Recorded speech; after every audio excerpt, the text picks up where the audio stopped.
Hi friends, ఈరోజు మీకు ఒక విలువైన విద్య నేర్పాలనుకుంటున్నాను. ఏంటంటే సంగీతం. సంగీతంలో ఫ్లూట్ అనేది ఒక వాయిద్యం. ఈ వాయిద్యం ఫస్ట్ శ్రీకృష్ణ వారు ఊదారు. ఇది నేను చూసి చిన్నప్పుడు చాలా తపన పడేవాడిని, ఇలా నేను ఎప్పుడైనా ఊదాలి అని చెప్పాను.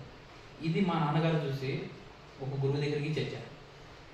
చేర్చిన తర్వాత నేను కొన్ని క్లాసెస్ ఆయన దగ్గర వెళ్ళాను. వెళ్ళిన తర్వాత ఆయన నేర్పించిన విద్యని మా అమ్మ మా నాన్న ముందర ప్రదర్శించాను. అది చూసి మా అమ్మ మా నాన్న చాలా హ్యాపీగా ఫీల్ అయ్యారు. సో ఇప్పుడు నేను ఈ విద్యని నీకు నేర్పిస్తాను, ఎలా ఫ్లూట్ ఊదాలని. సో ఈ ఇక్కడ కొన్ని హోల్స్ ఉన్నాయి కదండి, 1 2 3 4 5 6 7. సో ఈ 4లో ఈ 4 ఫింగర్స్ పెట్టాలి, ఈ 3లో ఈ 3 ఫింగర్స్ పెట్టాలి. సో ఇప్పుడు స్టార్ట్ చేయాలి. ఇది మెయిన్ అనమాట. ఇక్కడ ఊదాలి.